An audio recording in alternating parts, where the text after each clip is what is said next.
তাহলে পেঁয়াজ গুলো কাটা দে। কইও না দাদি গো, ও দাদি পেঁয়াজ কাটিতে, পেঁয়াজের ঝালা চোখে লাগে, চোখ ভরে পানিতে।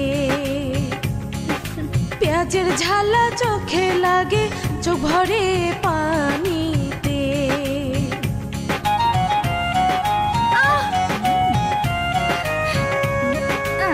তুই রান্না কর, আমি ওইগুলান করি। কইও না ভাবি গো, ও ভাবি রান্না করিতে, চোখে অন্ধকার দেখি চুলার ধোয়াতে। চোখে অন্ধকার দেখি চুলার ধোয়াতে। কই যাইতেছো? বসো। রান্নাটা করে দিয়ে জানা। আরে